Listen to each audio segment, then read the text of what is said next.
Eu quero aproveitar também e chamar o nosso querido amigo. E não esqueçam de dar o like. Like é importante, Adriles. Like é importante, Marcel Van Hatten. Tudo bem, meu amigo? Deputado federal Marcel Van Hatten, diretamente dos Estados Unidos. Ontem ele estava nos eventos da posse de Trump. E eu queria saber, Marcel, como que foi a experiência? Quais foram as suas impressões? A gente está curiosíssimo para saber da sua experiência nos Estados Unidos aqui. Bom, primeiro, Marco Antônio, satisfação enorme estar contigo no ar agora, também com todos que estão acompanhando aí, o Adriles, a Karina e o Wagner. Quero agradecer também a oportunidade de a gente conversar não só hoje, mas tantas vezes aqui no teu canal e levar informação. A situação aqui é de, assim, muita felicidade.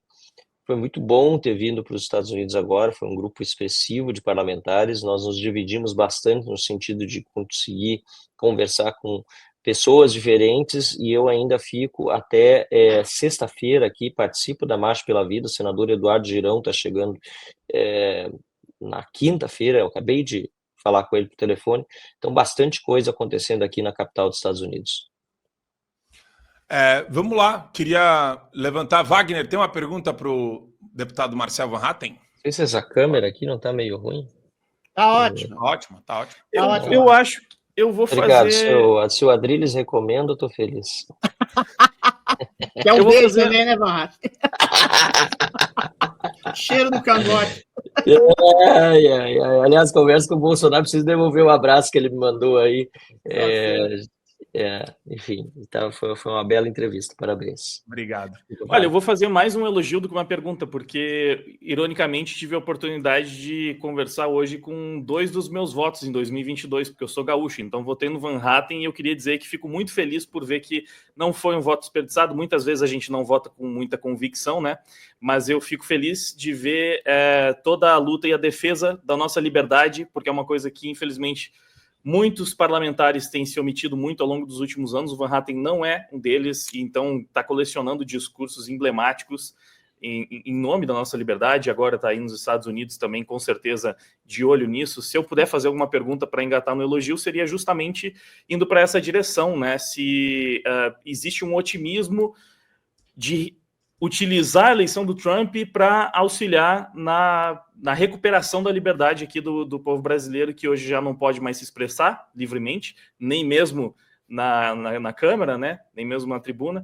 Então, é isso. Se vivendo tudo isso, existe esse clima de otimismo aí por parte de vocês. Não, sem dúvida. Bom, primeiro, obrigado pela revelação do voto aí. Você é o responsável por estar aqui, é simples assim. Quem votou em mim e me garantiu o mandato na Câmara dos Deputados é responsável por aquilo que eu estou hoje buscando fazer em Brasília. Claro que às vezes a pessoa se decepciona, é verdade que você disse, tem muita gente que se elegeu na última campanha eleitoral prometendo muita coisa que não cumpriu. Isso nos deixa realmente muito decepcionados no Brasil, e acontece em todo mundo, mas talvez pela natureza da nossa forma de eleger políticos e o tamanho do Estado e a facilidade que muitos encontram de desviar-se do caminho que deveriam seguir para fazer coisas que não deveriam fazer, infelizmente acontece muito, mas fico feliz de saber que você não está arrependido, e como o Bolsonaro estava falando agora há pouco, né, eu espero que lá no Rio Grande do Sul nós tenhamos realmente 2 candidatos de direita concorrendo com reais chances. Não tem nenhuma dificuldade, na minha opinião, em fazer isso para o Senado da República, e eu, desde que saí da última eleição de deputado federal, já disse que meu objetivo era traçar o caminho para concorrer ao Senado em 2026. E esse otimismo aqui, agora dando a resposta, né, à tua pergunta, ele é fundamental, porque, na verdade, as grandes empresas, por exemplo, de comunicação, de rede social, as big techs, são todas sediadas nos Estados Unidos. Se não são, por exemplo, o TikTok, agora está nessa controvérsia, né, que é uma empresa chinesa, também está passando agora por uma prova de fogo.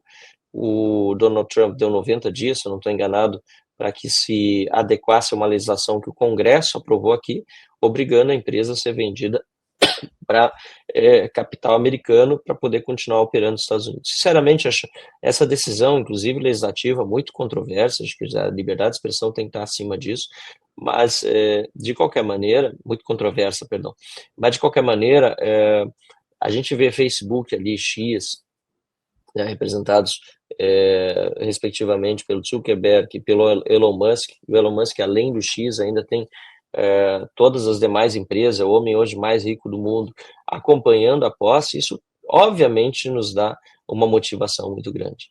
E quando o Donald Trump fala ontem do Brasil, e é claro que, como brasileiro, a gente fica até... Como defensor da democracia e da liberdade, a gente fica muito feliz de ver o Trump ser eleito presidente, a gente vibra muito. Mas olhando do ponto de vista principal nosso, que é de brasileiro, quando a gente vê o presidente dizer, né, dos Estados Unidos, maior potência do mundo, né, que os Estados Unidos não precisam do Brasil, o Brasil precisa dos Estados Unidos, em primeiro lugar, um pouco um choque de realidade, mas em segundo lugar também, onde foi que nós fomos parar nesses anos? Porque faz pouco tempo atrás a gente era tal da potência da nova era, início dos anos 2010, ali, aquela década, nos BRICS, tudo era Brasil, né? Missões internacionais empresariais chegando, aí Dilma cai, porque foi claramente uma bolha aquilo, entra o Temer, arruma a casa, vem o Bolsonaro, investimento internacional, apesar da pandemia, consegue manter, né, a inflação sob controle, e agora a gente vê esse declínio acelerado do país, e isso nos preocupa bastante. Então, a resposta está longa, mas bem rápido na conclusão aqui, sim, tenho muito otimismo com o que vem pela frente para o Brasil e para o mundo na questão da liberdade de expressão, muito otimismo com essa eleição do Donald Trump, mas também preocupação com os rumos do nosso país hoje, e espero que eles sejam corrigidos o quanto antes. Perfeito, deputado. Karina? Tá mudo o seu áudio. Eu não estou. Aí, voltou. Deputado, tudo bem? Um prazer estar aqui com o senhor falando nesse dia. A gente observou, o mundo parou para ver a posse de Trump. Hoje ele vem sendo muito falado e discutido, sobretudo pelo mundo progressista, como o mundo socialista, como um novo ditador, aquele até mesmo comparando, né, como sempre, como que a gente viu também com o presidente Bolsonaro, ele a Hitler, né? Então, isso vem aumentando cada vez mais e também aumentando, escalando cada vez mais essa guerra entre essas duas ideologias antagonistas. Hoje nós vemos uma União Europeia também que está fragilizada diante de toda essa circunstância em relação ao mundo, à guerra geopolítica. Nós vemos o Brasil também ali numa encruzilhada com o BRICS, com todo unido, né, com o Sul global, com todos os países de DNA ditatoriais e autoritários. E Trump promete essa batalha que foi travada para defender o imperialismo americano contra o imperialismo chinês. Como o senhor observa todo esse jogo que vem sendo montado nesse tabuleiro após a vitória de Trump? Vai ser algo revolucionário, até mesmo radical, que vai causar aí certos conflitos, não só na economia, mas também na parte social? Ótima pergunta, Karine. Parabéns aí pelo seu trabalho também. Fico muito contente de poder acompanhá-lo. Bom, a política se pronunciar sobre fatos políticos é normal. A hipérbole, o exagero, são parte do jogo, né? Então, ouvir um deputado, um senador democrata chamar o Trump de ditador, isso aí, por mais que seja exagerado, seja mentira, seja aquilo, é uma liberdade de expressão, de opinião. Agora, quando a gente vê a imprensa tradicional, né? Eu estou aqui, então, nos Estados Unidos, óbvio, vocês podem ver do Brasil, mas a gente no Brasil está mais acostumado a ver as coisas que, né, o próprio algoritmo joga para nós, ou a nossa televisão, quando liga aqui, eu ligo a TV, tá na TV americana.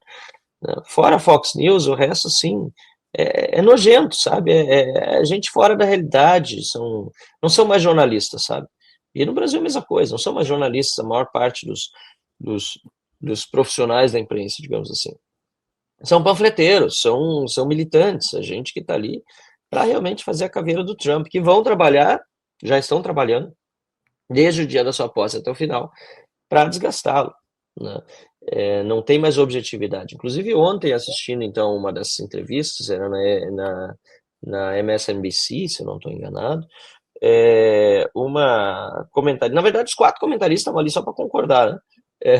E uma delas estava criticando o perdão que o Trump deu para o pessoal do 6 de janeiro, mas quando perguntado o perdão do Biden, uma cara de pau tremenda, assim, dizendo, mas o Biden, ele teve que perdoar o pessoal, mesmo os familiares deles, o Fauci, a turma toda, porque o Trump já está prometendo retaliação, o Trump vai perseguir essas pessoas, então, Rafael, enfim, ele perdoou antecipadamente, isso é um absurdo total, né? Então, enfim, a gente vai viver, não pode pensar que só porque a esquerda está realmente vociferando, sim, mas de qualquer forma ainda um pouco em banho-maria, porque está lambendo suas feridas, perdeu a eleição muito feio aí com a Kamala Harris, ela perdeu grande parte dessa narrativa woke, né? A gente vai ver daqui um tempinho, não demora muito, uma força muito grande de novo contra o Donald Trump, principalmente da grande mídia. E agora, passando a questão da geopolítica, isso também me preocupa, claro. A gente tem pontos muito importantes que o Trump está trazendo para o jogo, acho que ele realmente foi muito bonito até a parte que ele disse que para os Estados Unidos não existe impossível, né, dizendo também que não vai entrar em guerras desnecessárias ou guerras que não deveria entrar, né, mas os outros anúncios que ele fez, ainda que muitos deles sejam necessários sob o ponto de vista, né, de defesa nacional, ele é uma pessoa que é dado a essas hipérboles políticas também, né? E aí chegar dizendo que vai resolver a questão do canal do Panamá, a gente precisa lembrar que lá tem um país que assinou um tratado e que está operando o canal dentro das regras do mercado. Agora, se os chineses comprarem, se tem problema comercial ali e que isso afeta a geopolítica americana, isso precisa realmente ser alvo de discussões políticas e de preocupação dos Estados Unidos. Mas eu entraria também numa discussão se a forma como o Trump está se manifestando é correta ou não. Essa é a forma dele, ele tem 78 anos. Aí sim, como eu ouvi uma pessoa falando ontem se eu não me engano, também foi nessa MSNBC, aí eu preciso concordar com ela, você não muda a forma como a pessoa age aos 78 anos de idade. Aliás, muito antes pelo contrário, né? Ele está voltando com mais sangue nos olhos, digamos assim. E também é bom para o mundo, posso parecer contraditório, que está acostumado só, né, a ouvir o que... O discurso floral. Discurso politicamente correto, exato, e não tem alguém que bote, como a gente diz no Rio Grande do Sul, pau na mesa, entendeu? Agora, isso gera, sem dúvida nenhuma, não vou passar pano aqui, isso gera desconforto, inclusive entre aliados. Né, inclusive entre aliados. Hoje o presidente do Panamá, inclusive, é um aliado dos Estados Unidos. Esteve governado muito tempo pela esquerda, mas o presidente do Panamá é um aliado dos Estados Unidos. A Dinamarca, a questão da Groenlândia, a mesma coisa. Eu morei na Dinamarca, é um país super pacífico, é aliado dos Estados Unidos. A Europa, grande parte dela, é aliada. Agora, o Trump também está fazendo, né, Karina, o papel dele, defendendo, inclusive, os pagadores de impostos americanos. Mas vem cá, eu estou pagando aqui, saindo da questão da Groenlândia, que é mais específica, né? Mas a questão da OTAN, eu estou pagando essa conta há tantos anos. Vocês prometeram que iam ajudar a pagar a conta, até agora não entrou um centavo. Cadê o faz-me rir? Né? Só os Estados Unidos pagam essa conta toda, e ainda mais para entrar em guerra que a gente não deveria estar participando. Então, são questões que a gente vai ver os desenrolares dos próximos tempos. A única coisa que é garantida, né, é a pipoca. Fortes emoções. Isso daí é maravilhoso. A galera tá tão fanática. Mas antes de eu falar, eu queria jogar pro Adrilles. Porque, vamos lá. Vai lá, Adrilles. Deputado, primeiro render minhas homenagens. O senhor foi o primeiro a falar de maneira incisiva, objetiva, que a gente estava vivendo. Hoje eu estou monocórtico, mas eu quero, monotemático, aliás, mas eu quero falar disso. Que a gente vivia uma ditadura judiciária, que a gente vivia perseguição, que a gente vivia inquéritos legais, tipificações criminais legais. O senhor falou de maneira clara, em alto e bom som. Isso te faz, talvez, para mim, o melhor deputado da Casa Legislativa do Brasil hoje. E é nesse sentido que eu queria te perguntar. Eu perguntei ao Bolsonaro se há conversas, no sentido com o governo Trump, para estabelecer, exatamente para lançar luzes nessa ditadura sombria que a gente vive no Brasil. A deputada Salazar já falou da possibilidade de retirar o passaporte de qualquer ditador ou quem infringe exatamente o princípio democrático. O senhor pode me dizer algo além do que o Bolsonaro nos disse, que a gente pode ter esperança, que essas conversas estão acontecendo? O senhor pode dizer alguma coisa do teor desse tipo de conversa com os deputados, senadores, com a equipe, o staff do Trump, com a família do Trump, com o próprio Trump? Existe algum alento para que a gente saia desse fosso ditatorial e que o Donald Trump possa ajudar no seguinte sentido, de clarear, de fazer com que o povo brasileiro perceba que a gente está numa ditadura aqui no Brasil? Não. Bom, primeiro, muito obrigado, Adriles, pelo elogio aí. Realmente eu fico emocionado com isso, porque quando começou esse negócio, toda essa patifaria do inquérito fake aí, foi 2019, certo? 6 anos, vai completar 6 anos, gente. Eu fui para a tribuna, logo foi censurada a revista Cruzoé e denunciei isso. Eu defendi todos a terem a liberdade de expressão, defendi todos que foram censurados, sem distinção, inclusive dentre aqueles que eventualmente fizeram críticas ou até proferiram ofensas contra mim. Isso aí, para isso tem outros remédios, não é rasgando a Constituição. E, inclusive, dentro do meu próprio partido, com pessoas não entendendo a gravidade da situação que nós vivíamos. Pior, algumas ainda achavam, naquela época, que o Alexandre de Moraes, por exemplo, o STF estavam certos, né? Bom, o maior exemplo disso é o João Amoedo, que graças a Deus, né, tomou aí, tá fora do Novo, e o Novo hoje Vai de reto, Satanás. Pois é outro partido em relação àquilo. Eu digo que eu não tenho orgulho disso porque eu guardo muita gratidão, eu gosto de praticar lealdade com as pessoas, mesmo que às vezes elas não sejam leais comigo, mas eu pelo menos estou com a consciência tranquila. O João Amoedo me convidou para entrar no Novo lá atrás, outras pessoas me convidaram, e para mim eu me sinto em casa no Novo sempre por causa dos princípios, das ideias que nós defendemos e das pessoas corretas que ali estão, tudo pessoa que não está metida em rolo, é gente do bem.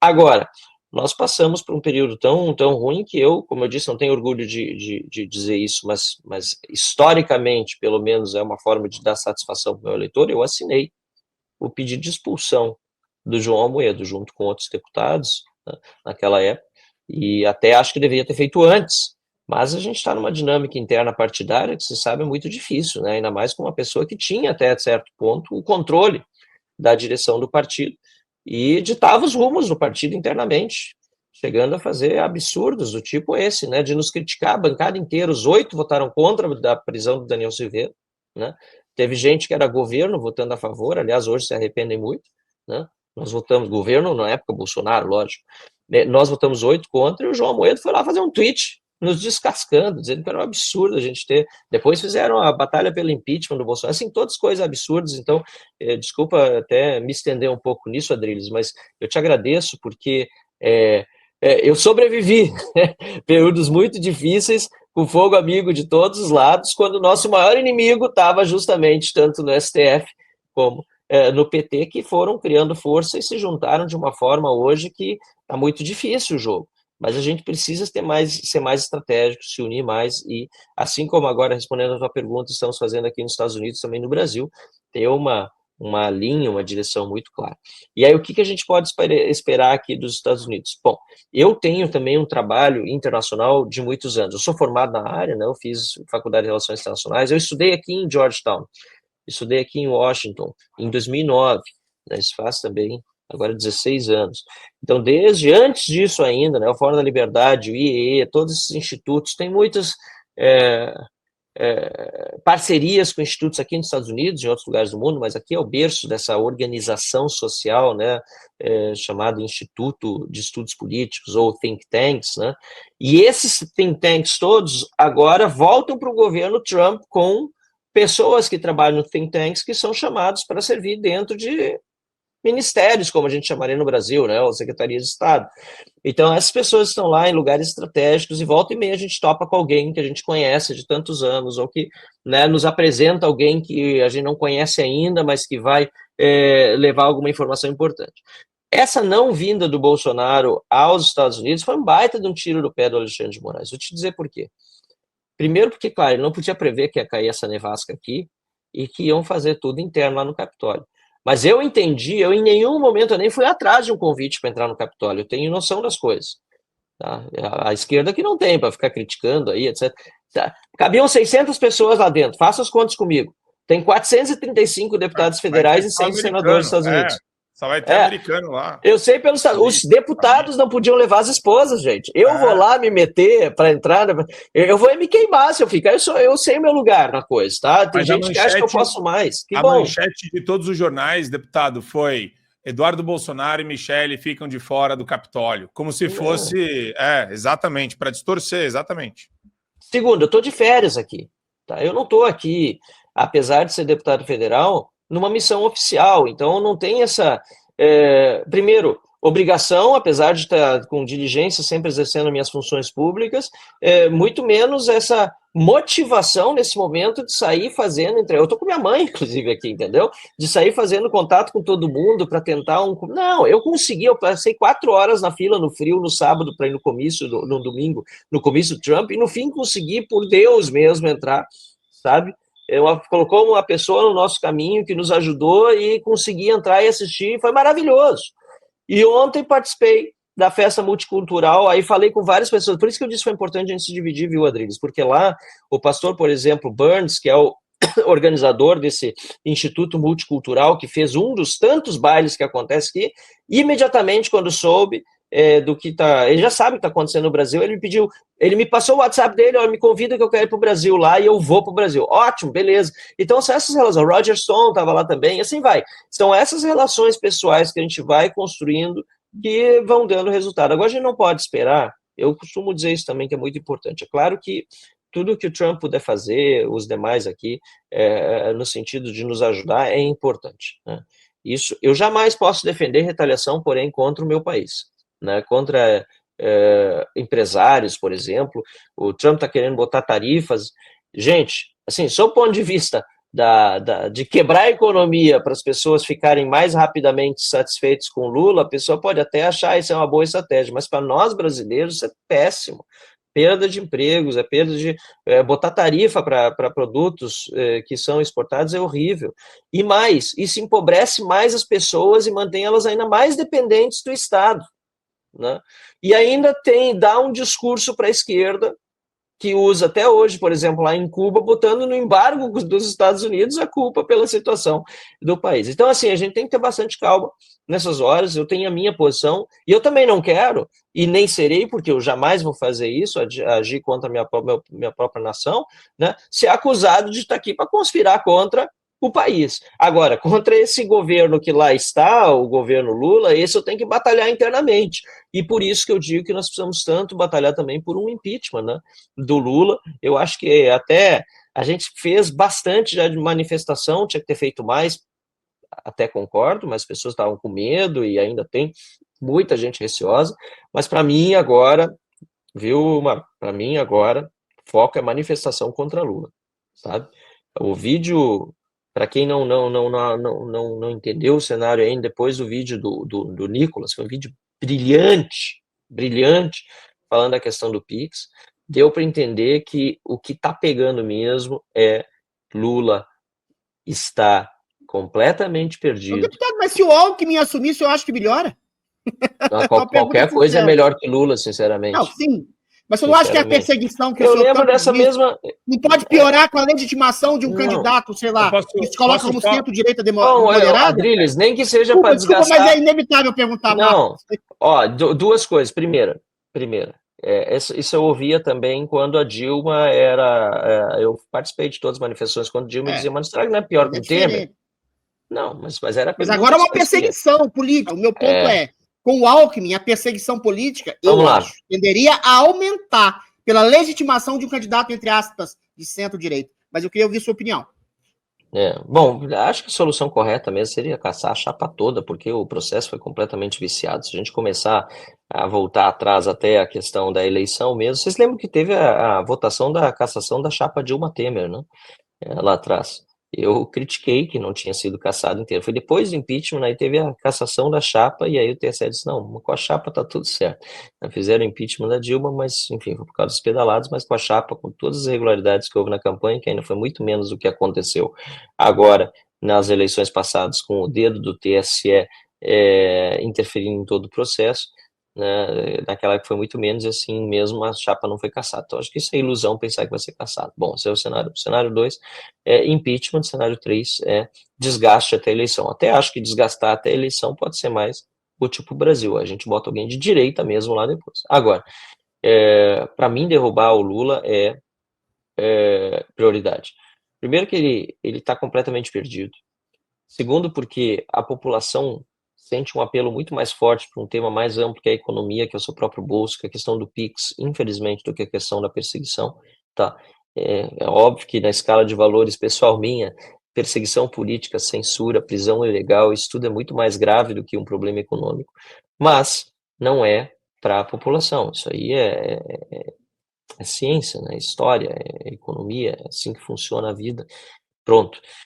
E terceiro, a vaidade do Lula é tão grande que ele não consegue imaginar que, tendo voltado à presidência depois de ter passado na cadeia pelos crimes que cometeu e ser solto e etc e tal, que a população possa não gostar dele, né? Ele tem horror a essa ideia. Então, ter gente na rua no Brasil, como a gente sempre teve, chamando a atenção do mundo todo, porque as manifestações pelo impeachment da Dilma não foram manifestações só aqui no Brasil, saíram nas capas dos jornais do mundo todo. Isso é simbólico na nossa guerra internacional contra a esquerda. É simbólico ter esse povo todo na rua contra o Lula e deixar ele absolutamente fragilizado também diante da opinião internacional, ainda mais agora com o Trump na presidência. Então, na minha opinião, nós precisamos voltar às ruas com força nesse ano. Já tinha que marcar, até passando esse período agora de janeiro, aí, imagino aí para o mês de março, alguma coisa, na minha opinião também no Brasil todo, tá? Chamar as pessoas para a rua e vamos para cima desse desgoverno aí, do Haddad, do Lula, pode botar também contra Lula e Alckmin, não vejo nenhum problema. Agora, a regra é clara, como dizia o Arnaldo, né? O impeachment do presidente leva à assunção do vice. E eu discordo de você, Adriles, mas aí é uma questão de opinião, não é uma questão de fato. A gente só vai poder checar na hora da verdade, né? Eu não acho que vai ter essa mesma perseguição com Alckmin. Acho até que haveria uma possibilidade maior de conciliação. E eu digo por quê. É claro que o Moraes ele foi indicado pelo Alckmin, eu não estou ignorando nada, nenhum dos argumentos que poderia ser colocado na mesa em defesa da tua tese. Mas já há um cansaço muito grande do governo com essa situação de segurar as pessoas presas. Com as pessoas indo às ruas manifestar, fica ainda mais claro que quem está preso foi preso por uma questão política. Por quê? Porque o governo Lula, na verdade, só tem governabilidade, não é por causa do centro, claro que é por causa do centrão também, porque eles ajudam a cobertar tudo, lógico, estão lá ganhando dinheiro, né? Mas é principalmente porque as pessoas não estão na rua.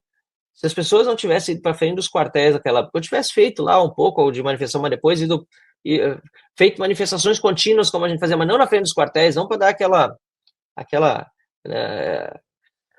qual o crime de responsabilidade para o impeachment, deputado? Mas tem tantos. Tem vários. Tem tantos. Agora mesmo a gente está fazendo. Bom, agora tem um novo que vai ser fácil de tocar, na minha opinião, bem recente, que é a utilização de recursos do orçamento da União para pagar o programa Pé de Meia sem previsão legal. Pelo contrário, o governo tinha vetado um dispositivo do Congresso que proibia o governo de usar dinheiro de fundos privados para o programa Pé de Meia. O Congresso derrubou o veto do presidente, ou seja, manteve a proibição e ainda assim o dinheiro está sendo passado. Acabou de sair, essa é uma notícia que não saiu. Aliás, acho que foi por causa após o Trump. Eu ia fazer uma live na sexta, depois fui confirmar bem a informação e eu não tenho agora a última versão porque eu vi que houve uma mudança no relatório. Deixa eu ver certinho o que o ministro Augusto Nardes disse. Mas até sexta-feira, fim do dia, ele tinha feito um relatório, tá, dando uma decisão cautelar do Tribunal de Contas da União, suspendendo todo o pagamento do programa Pé de Meia por meio dos recursos que não fossem os originários do fundo Pé de Meia, porque tem dinheiro ainda do fundo originário, mas eles já transferiram de vários outros fundos fora do orçamento dinheiro para o programa Pé de Meia. Isso é um crime contra o orçamento, que é muito claro, que foi que nem as pedaladas. Eu podia dizer muitos outros, inclusive eu assinei o impeachment do Lula por vários temas, aquele deboche que ele fez do povo judeu, né, comparando a atitude de Israel à de Hitler contra o antissemitismo, enfim, crime de responsabilidade não falta. O que hoje falta é povo na rua e a gente precisa trabalhar por isso. E tem mais, Marco, aproveitando aí que teu microfone estava desligado, como tem eleição para a presidência da Câmara, eu estou olhando junto com o partido também e outros membros da oposição, eu não estou confortável com o fato de termos só 2 candidaturas, uma do Centrão e uma do PSOL. Eu já concorri 3 vezes, vocês sabem disso, não me importa concorrer uma 4ª, estou aí na pista, como se diz, é possível que eu lance a candidatura, mas eu acho que seria importante que a oposição tivesse uma candidatura coesa, porque até onde eu sei, até onde eu tenho visto da própria oposição, muitos poucos sabem, quase ninguém, o que exatamente foi acertado com o Hugo Mota para que tivesse apoio tão amplo. E quando alguém tem apoio do PT, sinceramente, eu tenho todo o pé atrás. Boa. Bom, importante esse último alerta aqui do deputado Van Hatten. Deputado, queria agradecer de coração, obrigado, é sempre um privilégio poder falar e te ouvir, porque você é um cara que está na trincheira, a gente respeita demais o seu trabalho, e agradecer, falar, repetindo e relembrando sempre que a gente está de portas abertas aqui no Fio Diário, em toda a programação, para te ouvir. Obrigado, Marcel, obrigado por tudo, e um ótimo retorno para vocês. Quando que você volta para o Brasil?